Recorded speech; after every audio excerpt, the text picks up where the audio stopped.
Gasmuri, diputada del partido Acción Humanista, ¿cierto? Conectada con nosotros e integrante de la Comisión Vivienda. ¿Cómo estás, Ana María? Bienvenida, diputada. Buenos días. Buenos días, muy bien aquí en esta lunes gris, acá en Santiago por gris, Jorge. Sí, aquí también, Ana María, tenemos, no te imaginas lo que vemos por la ventana. Nosotros tenemos la imagen de las dunas de Concón permanentemente al frente, no vemos ninguna duna hasta ahora. Oiga, diputada, usted como parte... No ven los edificios, no ven los edificios, querrá decir, porque de duna nos va quedando poquito, ¿no? No, si todavía tenemos algo, si nos queda. Y quieren seguir autorizando construir en las dunas, increíble. Bueno, así, pero si aquí dice, mientras cumpla la normativa, dice que pueden construir, así que ahí tenemos. Pero, bueno, por eso la tenemos a usted, Comisión Vivienda, ¿cierto? Parte de la Comisión Vivienda, haciendo un trabajo, diputada, que se agradece, ¿cierto? Sobre todo cuando no tiene conexión con nuestra región, pero como diputada de la República de la Comisión Vivienda, usted se ha involucrado muy bien en dos puntos de la región, en lo que es la reconstrucción, y nos hemos llevado sorpresas. Y por eso la quiero llevar primero al punto de lo que es San Antonio. En nuestro programa, la semana pasada, entrevistamos a dos dirigentes de la Megatoma San Antonio y con mucha sorpresa vimos que no tenían ningún tipo de avance desde marzo a la fecha. O sea, desde que asumió este gobierno, el mando, ¿cierto? No ha habido ningún tipo de comunicación. Sin embargo, habían tenido un avance con el gobierno anterior. Y esto muchas veces, y aquí hay un peligro, que estemos politizando, ¿cierto?, las soluciones de vivienda, porque dice, la izquierda lo hizo mal, es que la derecha lo hace mal. ¿Cómo se ha manejado desde la Comisión Vivienda lo de la Megatoma de San Antonio, diputada? Mire, primero haciéndome cargo de lo primero que usted señala, es bien increíble y es importante educar a la ciudadanía porque de quienes han visto con malos ojos el rol fiscalizador que hemos ejercido particularmente, tiene que ver con el olivar, pero los temas en vivienda en general, nos hemos encontrado con afirmaciones de parlamentarios que dicen ¿qué tiene que meterse esa parlamentaria si esta no es su región? Olvidando que al ser miembro uno de una comisión permanente, como es la Comisión de Vivienda, eso nos obliga y nos mandata a ser fiscalizadores de todo lo que ocurre en el territorio nacional, no solo la región o el distrito que representamos. Yo creo que eso es bien importante aclararlo porque increíblemente hemos visto ese desconocimiento instalado por propios diputados, lo que es bastante llamativo, por decirlo. O sea, todos los que integramos la Comisión de Vivienda tenemos una responsabilidad en la materia de vivienda y urbanismo a nivel nacional. Eso para dejarlo sumamente claro. Y en relación a lo que ocurre en la toma de San Antonio, bueno, usted ya conocerá que tenemos bastantes divisiones dentro de lo que es la Comisión de Vivienda. Hay ciertos parlamentarios que están decididos a ser como voceros del gobierno, del Ejecutivo, y sin atender el resto de los antecedentes que nosotros como parlamentarios tenemos que atender para poder armarnos, construir nuestro juicio sobre lo que allí está ocurriendo. Entonces, tal como usted señalaba, esta toma de esta mega toma San Antonio, la más grande que hemos tenido, recordemos que se originó el año 2019 en el gobierno del presidente Piñera, ¿cierto? No se abordó esta temática, no se logró solucionar. Luego en el gobierno del presidente Boric se hicieron intentos también, se avanzó en mesas de diálogo, se avanzó en una propuesta de expropiación parcial para comenzar a dar solución a quienes están en esta situación, a las 10.000 personas, ¿cierto?, que se encuentran en la megatoma de San Antonio, pero no se logró concretar ese proceso tampoco y en ese momento recordar también, aquí los tribunales dieron su veredicto, ¿cierto?, en que esta toma se tenía que desalojar. Pero finalmente, evidentemente, estamos en un desalojo de estas magnitudes, con el impacto social, con el impacto humano que esto tiene. La verdad es que esto tiene que ser un trabajo con mucha planificación, con todos los involucrados conversando en la mesa, y de alguna manera, aunque no lograron resolverlo la administración anterior, es el trabajo que habían comenzado a hacer. Es más, tema, recuerdo, disculpe, sí. Tito, hay un tema ahí que usted lo encamina y lo contextualizó muy bien, pero con mucha sorpresa, porque aquí cuando escuchábamos hablar nosotros de la megatoma, nosotros fuimos como medio muy críticos del trabajo que hizo el gobierno anterior y sobre todo el ministro Monte.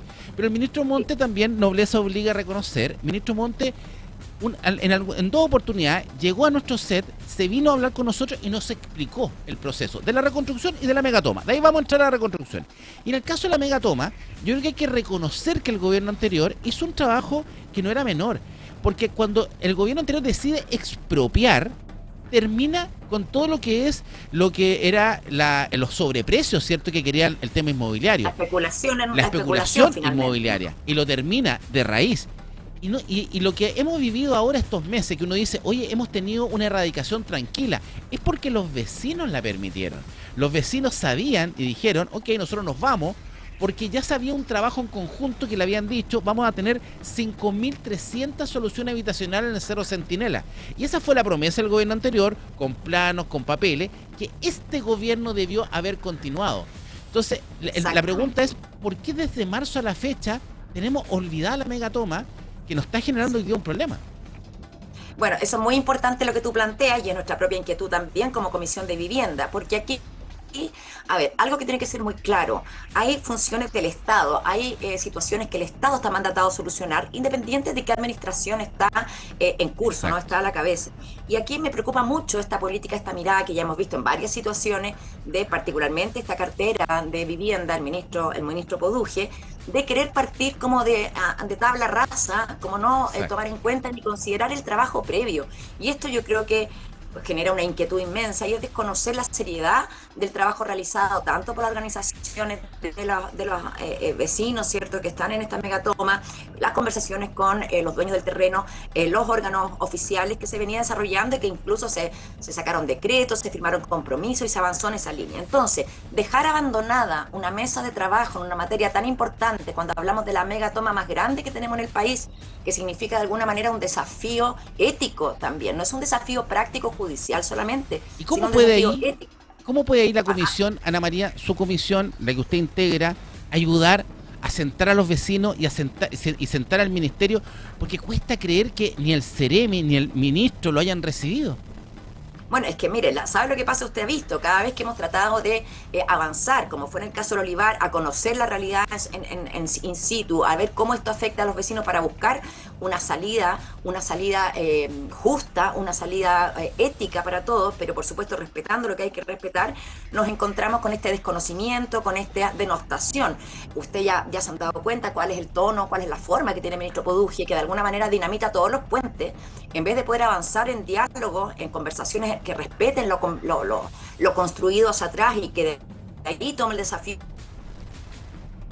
Estamos Si con cada Ana. vez que vamos a retomar un tema difícil, como esta megatoma, se quiere dinamitar todo lo construido, yo creo que es una muy mala señal y que por eso yo creo que esta es la inquietud que hoy día tienen los dirigentes de la megatoma, porque aquí se habían logrado avances importantes, Sí. aquí, digámoslo, ya había terrenos comprometidos para 3.500 de las 4.000 familias, había requisitos con los cuales cumplían, por ejemplo, afirmaciones de que aquí había dobles propietarios y todo. A ver, seamos claros, en los requisitos para poder acceder a estas soluciones que se iban a derivar de esta expropiación, por ejemplo, uno de los requisitos era no ser doble propietario. Entonces también se ha tratado de denostar, que ya es algo que hemos visto del ministro Poduje, a los dirigentes, desconociendo con eso el valor del trabajo ya realizado. Y eso nos parece muy, muy grave y creo que es uno de los puntos ciegos que impide que esta situación se pueda destrabar. Yo quiero recordar aquí también que por supuesto que estamos frente a un fallo judicial que hay que respetar, por supuesto que existe el derecho a la propiedad privada, pero también desalojos de esta magnitud tienen que cumplir con ciertos requisitos humanitarios y esto está normado tanto por normas nacionales como internacionales. No se puede hacer de cualquier manera, usted no puede decidir intervenir policialmente. Lo que me ha llamado la atención, diputada, justamente, y es eso, es que a pesar, yo cuando escuchaba hablar del desalojo de la megatoma hace 6, 8 meses atrás, un año atrás, yo decía esto es utópico, es imposible. Y aquí, ¿quién ha permitido este desalojo ordenado, cierto? Es justamente los pobladores. ¿Y por qué? Porque los pobladores venían trabajando de la mano con el ministerio. Entonces, hoy día, ¿qué sienten los pobladores? Veníamos haciendo un trabajo de la mano, hicimos lo que ustedes nos pidieron, que saliéramos del lugar, ¿cierto? Pero ahora nos tienen votado. Ahora, usted, diputada... Y ahora no tenemos ninguna... ¿Qué es lo que dicen? Ahora no tenemos ninguna certeza que Exacto. las condiciones por las cuales nosotros accedimos se vayan a cumplir. Y eso Exacto. me parece que es lo más grave de todo. Sí, porque es una falta del Estado. Y aquí, y eso es súper importante también dejarlo claro, porque uno dice, uno es más de derecha, uno es más de izquierda, ¿cierto? Usted es más de izquierda, a lo mejor yo soy más de derecha, ¿cierto? Tenemos pensamientos distintos, pero tenemos que ver la problemática de una sola línea, que es aquí que tenemos que entregar soluciones habitacionales. Ahora, volvamos al Olivar, porque tenemos algo muy parecido a lo que está pasando justamente en lo que es en la megatoma de San Antonio, en el Cerro Centinela. Y aquí a mí se me arma una conducta que es recurrente de parte del Ministerio de Vivienda. ¿Qué es lo que usted dijo? Partir todo de cero, como que el ministro quiere partir todo de cero. Y en el Olivar pasó lo mismo. O sea, quiere derrumbar todas las casas. ¿Cómo Todas las hacemos casas eso que ahí? recordemos además, vio usted cómo resistieron perfectamente los temporales, ¿no? Este frente frontal que afectó tan gravemente grandes sectores de nuestro país. Esta era una zona que era compleja también, y fíjese que aguantó perfectamente, y tanto es así, yo quiero aquí mostrar las paradojas de la vida, las ironías de la vida, porque un mismo diputado que hace un mes y tanto atrás encabezó un punto de prensa acusando de que todo lo que ocurría en el Olivar, digamos, era culpa de empresas truchas, y parlamentarios que defendíamos empresas truchas, imagínense, después de haber hecho esas declaraciones, después el diputado recapacitó, fue a terreno, vio la vivienda y efectivamente subió un video dando cuenta que esas viviendas estaban en perfecto estado, que no le había pasado nada con la lluvia, que a la casa que se mostró que se afectó con la lluvia, lo que le ocurrió fue que le cayó encima un letrero del propio ministerio. Esa fue la afectación que tenía realmente en una casa no terminada, ¿no? Entonces, me estoy refiriendo, por supuesto, al diputado Andrés Celis, que es de la Quinta Región. Ahora, me parece muy bien que el diputado haya reflexionado más profundamente, que no se haya quedado con los Sí, pero después bajó el video. Pero subió el video y bajó. A eso voy. ¿Qué presión hubo ahí? A eso voy. A ver, no fue solo el video del diputado. El diputado hace un video en que recorre las casas, muestra que están perfectas y pide finalmente que se entreguen rápido a las personas. Que de alguna manera, si todos los antecedentes técnicos que tenemos a la vista, es más o menos lo mismo que pensamos el diputado Lavarría, la diputada, ¿cierto?, Tatiana Urrutia, quienes hemos estado seriamente comprometidos con esto y no haciendo show del otro lado como guaripolas del ministro, pues hay que decirlo con toda claridad. Pero fíjese que usted tiene razón, porque el ministro, muy de acuerdo a su estilo, le contestó al diputado, ¿cierto? Y le contestó con su forma como patrón de fondo que conocemos que tiene ese estilo. Y resulta que yo creo que aquí vino una orden como del Ejecutivo, de ordénense, no puede ser que parlamentarios oficialistas estén controversiando con el ministro, y el resultado fue que se bajaron todos los videos. Se bajó el video del diputado Celis, en que recorría las casas del Olivar y mostraba el perfecto estado en que estaban, y se bajó los videos también de respuesta del ministro en su estilo, digamos, cómo le respondía de manera poco adecuada también al diputado Celis, y todo eso se bajó. Entonces aquí la pregunta es, ¿qué pasó? ¿Qué están tratando de ocultar aquí? De disminuir este conflicto, porque se dieron cuenta que los oficialistas también hoy día están tomando conciencia de la grave situación del Olivar. Y por otro lado tenemos una diputada que en comisión sigue denostando y insultando a los parlamentarios que cumplimos el rol de fiscalizar. Usted se refiere a Paz Charpentier, ¿no? Paz Charpentier, es que yo creo que ella vi el programa que, no sé, ella tiene hay una idolatría a Poduje que uno se pierde todo tipo de objetividad. Diputada, sí. Aquí ustedes como diputados, usted misma como diputada y muchos diputados de izquierda y derecha han ocupado a veces muy mal diferentes armas que nos entrega la fiscalización a los roles de diputados, ¿cierto? Pero yo creo que aquí calza perfecto dos herramientas que además ustedes tienen los votos para lograrlo. Lo primero es una interpelación al ministro. Las interpelaciones son mal ocupadas, pero creo que aquí calza perfecto, porque el ministro le debe una respuesta al país, ¿cierto?, a derechas e izquierdas, de por qué no ha recibido a la gente de la megatoma. Le debe una respuesta al país de por qué quiere derrumbar casas que no tiene antecedentes, ¿cierto?, para derrumbarlas. ¿Por qué no cumplió el Estado de Derecho en los contratos? Tenemos ese derecho. ¿Por qué no se interpela al ministro Poduje si ustedes como izquierda tienen los votos? Son las evaluaciones que hemos estado haciendo, pero ¿por qué no hemos avanzado y no lo hemos concretado? Porque todavía hemos estado en la recolección de los antecedentes, que son muchísimos, ¿no? Porque aquí cuando avanzamos en un instrumento totalmente legítimo como este, tenemos que ir con todos los elementos a la mano. Y aquí usted lo sabe, usted lo ha visto. Aquí ha sido un juego de ocultamiento, de sombras y luces, ¿no? En que se dice una cosa, pero la verdad lo que está pasando es otra. Y hemos querido ser muy, muy, muy rigurosos, además, con un ministro que comunicacionalmente sale jugando con poco apego a la verdad. Entonces también tenemos que construir el momento con toda la seriedad para que el ministro no pueda, con sus artimañas típicas, digamos, salir librando sin dar respuestas como corresponde, ¿no? Yo creo que hemos estado analizando cuál va a ser la manera más efectiva de que se pueda rendir cuenta. Yo quiero dejar claro, yo no estoy en contra del ministro Poduje, yo no estoy en contra de ningún ministro. Lo único que yo quiero es que las cosas se hagan con... Estamos con la... Esto lo digo... Se nos quedó pegado justamente, diputada. Usted cuando decía, no estamos en contra de ningún ministro. Ahí quedamos. Exacto. Sí, no estamos en contra de ningún ministro, ni particularmente el ministro Poduje en absoluto, y yo le quiero señalar, cuando comencé este periodo, yo tenía toda la buena disposición para poder hacer un trabajo colaborativo con el ministro, pero rápidamente nos encontramos con su forma agresiva, su forma falta de respeto, denostadora de la función parlamentaria de alguna manera, y queriendo acusarnos de cosas totalmente impropias. Entonces, la verdad es que hemos estado buscando cómo construir este momento para que de alguna manera tampoco se le prepare el escenario para que él pueda hacer un show como lo ya conocemos que lo hace, ¿cierto? Y que confunde la opinión pública con esto. Aquí tenemos que hacer un apego estricto a los datos que tenemos, y déjeme decirles, sí, que parte de la comisión hemos hecho un trabajo muy profundo de investigación, de recopilación, de estudio de documentos, y hoy día tenemos un consolidado, un informe que realmente de una solidez que yo creo que ni el propio ministerio tiene, para ser muy sincero, y con esta herramienta bien construida y consolidada que tenemos, que nos permite abordar cada uno de los puntos, vamos a tomar las decisiones ahora en la próxima semana legislativa de cómo avanzamos, porque no puede seguir pasando, ¿cierto? Este nivel de conflictividad, de negación de hechos, de ocultamiento de la verdad, lo hemos visto también en los conflictos que tuvo el ministro con parlamentarios y alcaldes en el contexto de la tragedia, ¿cierto?, que hemos vivido medioambiental. Ese es el punto, diputada. Yo creo que usted está llegando a un punto, porque a ver, nosotros como medio de comunicación de acá de la quinta región conocemos a Poduje a lo mejor un poquito antes que la escena nacional, porque recuerden que el señor Poduje quiso ser, o fue candidato a alcalde por Viña del Mar, ¿cierto? Él quiso ser candidato a alcalde, fue el candidato,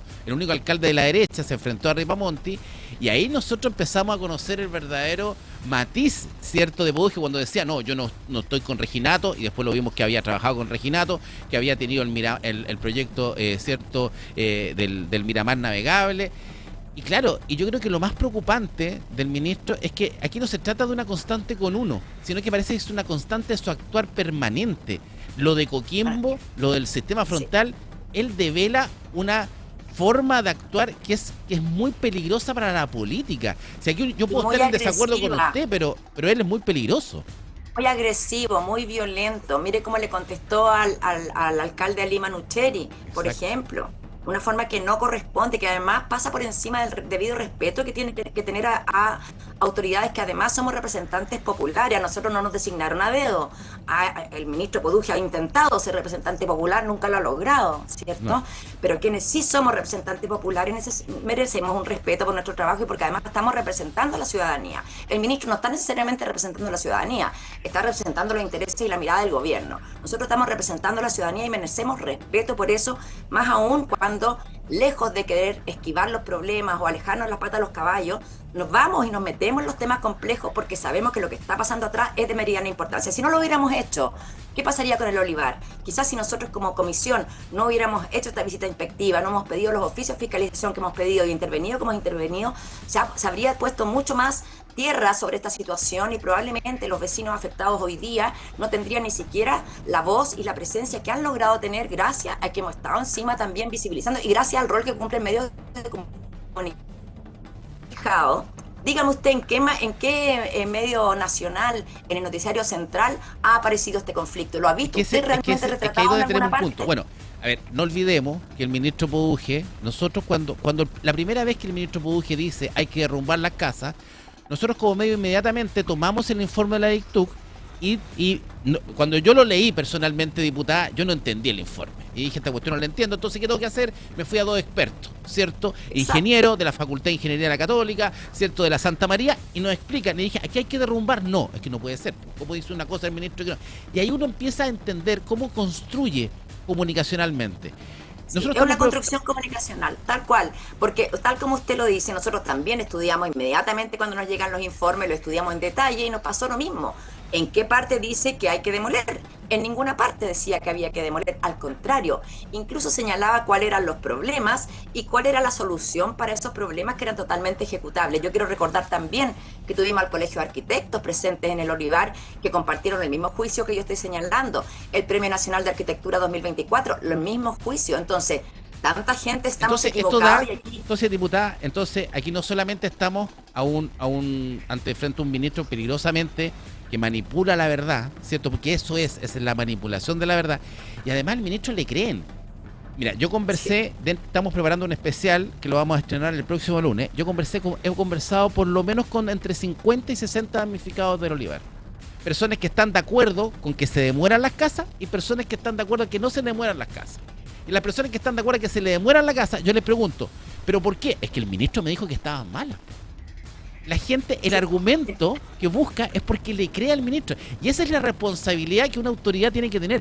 Porque uno le tiene que creer a la autoridad. Es como si yo le creo a usted, pues, diputada. Si usted me dice algo, yo le tengo que creer, independiente si soy de su lado político o no. Entonces, ahí es donde está mayor riesgo. Y con esto quiero terminar, diputada, y por eso hablábamos de primero, la interpelación. Y segundo, una acusación constitucional. Porque él se ha pasado por alto el Estado de Derecho, ¿cierto? Sobre todo en la manera que ha manejado los contratos. ¿Usted cree que el presidente Kast está al tanto de lo que hace Produje?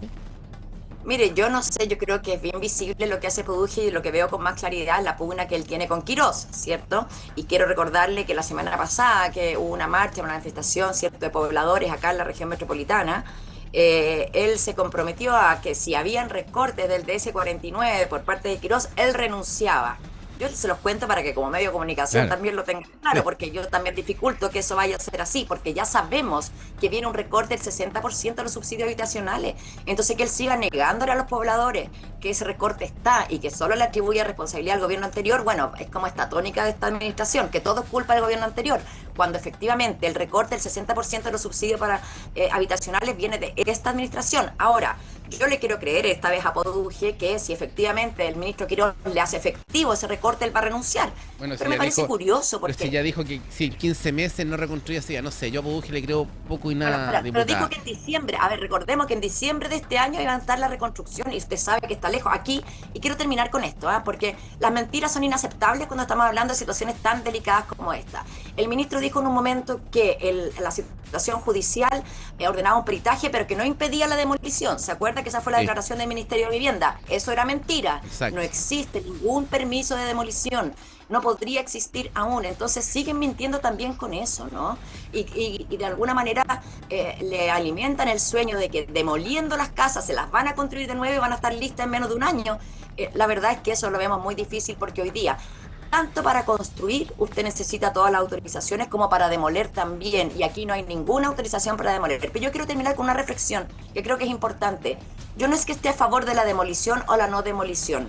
Yo estoy a favor de que las cosas se hagan correctamente, que si lo que dice el peritaje, si lo que dicen los expertos es que esas viviendas se deben reforzar y no demoler, que sea eso lo que ocurre. Exacto. Ahora, si después de todo este análisis, los peritajes externos y las conclusiones dijeran lo contrario, por supuesto que vamos a apoyar lo contrario, pero lo que necesitamos aquí es claridad, transparencia, honestidad, que creo que lo que más ha faltado en este ministerio es honestidad. Sí, y transparencia y verdad. Diputada, muchas gracias por este contacto. Ana María Gasmuri, cierto, integrante de la Comisión Vivienda. Nunca había estado tan de acuerdo con usted como en esta oportunidad que quiere que le diga, pero vamos a avanzar por nuestro poblador. Así que, Ana María, muchas gracias. ¿Sabe qué? Para terminar, esto no tiene que ver con colores políticos. Esto tiene que ver con responder a la necesidad de la población con honestidad, con transparencia y con apego a la legalidad. Nada más que eso. Es que eso es, diputada, y eso es lo que uno espera de la autoridad y por eso se le agradece. Muchas gracias. Muchas gracias. La diputada Ana María Gasmuri, ¿cierto? Diputada del Partido Acción Humanitaria, ¿cierto? Pero diputada de la Comisión Vivienda, y pucha que tiene razón. Y mira la línea con Mario Lavarría, ¿cierto? Diputado de la UDI. Dos extremos completamente distintos, pero con una sola línea, un solo foco. Aquí no se trata de estar en contra de un ministro, aquí no se trata de estar en contra del presidente, aquí se trata de estar a favor de las personas que ya llevan 2 años esperando una vivienda. 2 años. Ayer la izquierda lo hizo mal, ¿cierto? Hoy día la derecha lo está haciendo peor. Y necesitamos saberlo. Hoy día creo que tenemos 2 herramientas para llevar al ministro, para interpelarlo. Yo creo que la clase política tiene que interpelarlo, tiene que llevarlo al Congreso y que el ministro responda, pero responda con verdad. Y si realmente de ahí se desprende una acusación constitucional, ¿por qué no? Pero que se ocupen bien las herramientas para fiscalizar y no de la forma que se está ocupando hasta el día de hoy. Hasta aquí, pura noticia matinal. Son las noticias como a ti te gustan, directo, noticias que te gustan a ti con la fuente, como te gustan a ti, ¿cierto? Para que te las entregamos a través de la televisión.